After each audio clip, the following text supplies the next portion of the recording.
오늘 저에게 주신 하나님의 말씀은 구약성경 잠언서 16장 18절 말씀입니다. 저희들 함께 봉독하겠습니다. 교만은 패망의 선봉이요 거만한 마음은 넘어짐의 앞잡이니라. 아멘. 기도하겠습니다. 하나님 아버지, 지난밤도 은혜 가운데 저희들 보호하여 주시고 인도하여 주시고 지켜주셨다가 오늘도 이 시간 주 앞에 먼저 나와 주의 말씀을 붙들고 기도로 시작할 수 있는 은혜 주시니 감사드립니다. 마지막 때를 살아갈 때 누가 승리하는 자이겠습니까? 오직 주의 말씀을 붙들고 기도로 시작하는 자가 승리하는 자가 되는 줄로 믿습니다. 더욱더 저희들의 마음 가운데 주를 향한 마음 부어 주시옵시고 오직 더욱더 그 뜻을 향해 나아갈 수 있는 힘과 능력과 심령을 허락하여 주시옵소서. 간절히 바라옵고 예수님의 이름으로 기도하옵나이다. 아멘. 오늘은 교만은 멸망의 지름길입니다 라는 제목으로 하나님 말씀 증거합니다. 오늘 본문에 교만을 경계하라는 교훈은 성경에 여러 곳에 등장하지만 특별히 잠언서에 자주 등장하는 그러한 가르침입니다.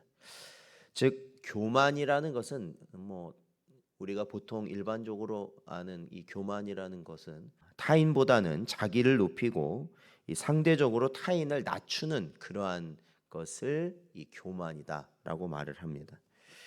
하나님 앞에서 참으로 보잘것없고 무가치한 자신의 지혜나 능력을 과시하고 자랑하는 등의 행위나 언사, 마음가짐 이러한 것들을 또한 교만이다라고 성경은 말합니다.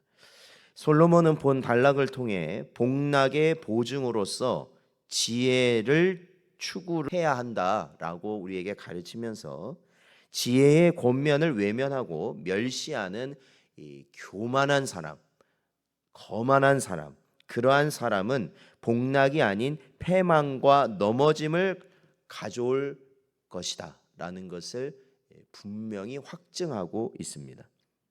그러니까 우리가 이 성도로서도 우리가 이 땅을 살아갈 때 잘 되는 성도는 교만한 성도겠습니까? 겸손한 성도겠습니까?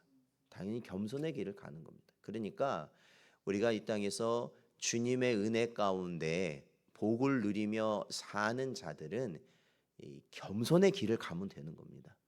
그런데 굳이 내가 멸망의 길을 가고 싶다면 어떻게 하면 됩니까? 항상 교만하면 되는 겁니다. 그러면 반드시 망하게 돼 있다. 반드시. 그게 오늘 말씀이에요. 야고보서 4장 6절 말씀을 보면 그러나 더욱 큰 은혜를 주시나니 그러므로 일러스되 하나님이 교만한 자를 물리치시고 겸손한 자에게 은혜를 주신다 하였느니라 말씀하고 있습니다. 교만한 자를 어떻게 하신다고요? 하나님은 물리치신다라는 거예요. 아예 근처도 오지 못하도록 하시는 분이 하나님이시다.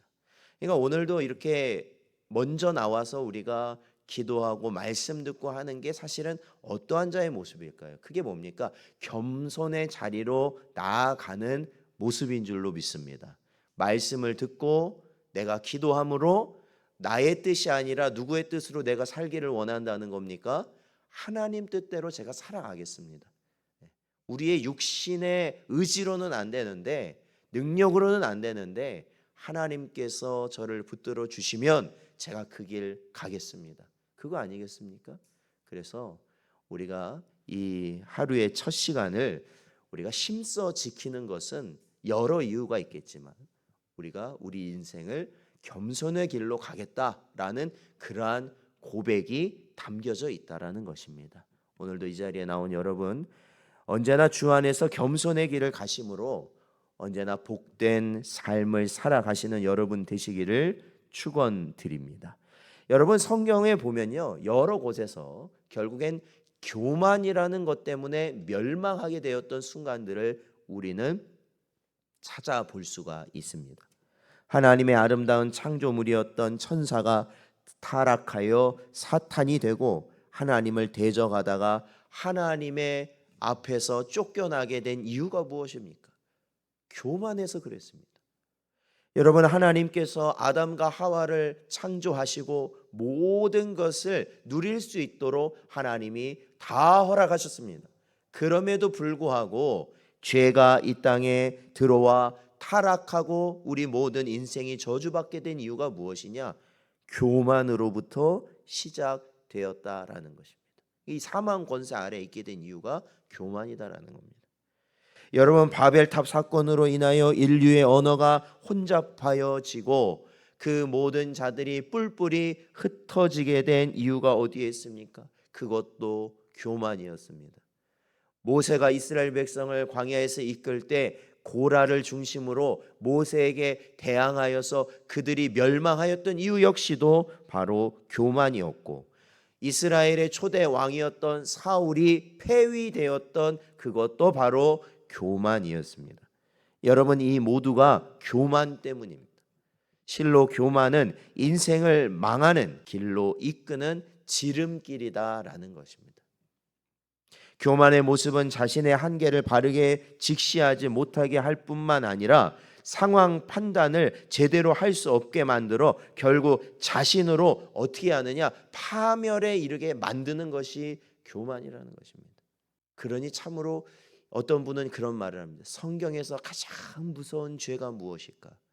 바로 교만이라는 겁니다. 무서운 죄야. 돌이킬 수 없는 길로 가게 만드는 것이 바로 교만이라는 것입니다.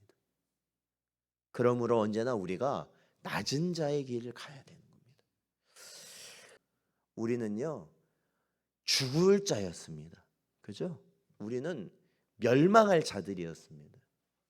그런 저희를 하나님께서 은혜로 살려주신 것이죠. 그렇다면 이제 우리는 다른 것에 치우칠 것이 아니라 하나님의 은혜로 살면 되는 것입니다. 믿으십니까? 우리 로마서의 말씀에 항상, 저는 그래요. 그 말씀을 제가 전하고 나서도 그 말씀이요, 저를 항상 제 마음에 힘을 주고 제가 살아가는 데 있어서 누가 저한테 어떤 말을 해도 그것이 어렵지 않을 수 있는 이유가 뭐냐면, 세상의 것이 나를 이롭게 하는 것이 아니라 하나님의 은혜, 이미 주어진 하나님의 은혜가 나를 살린다라는 그 믿음이 저의 마음과 육신을 회복시키듯이 여러분도 마찬가지라는 거죠. 여러분도 마찬가지다. 이미 하나님의 은혜는 주어졌다. 믿음으로 나아가시면 된다라는 것이에요. 언제나 그러한 믿음으로 승리하시기를 축원드립니다. 사랑하는 성도 여러분, 자신을 지나치게 과신하거나 과대평가하지 마십시오. 제가 주일 5회도 말씀드렸지만 우리 인생이라는 것은 우리가 하는 모든 것 중에 일부분만 무너져 버려도 다 깨져버립니다. 다 깨져버려요. 산산조각이 나버립니다. 살 수 있는 희망이 사라져버립니다. 인생은 누구나 한계가 있으며 깨어지기 쉬운 질그릇과 같은 존재라는 것을 기억하고 인정하시기 바랍니다.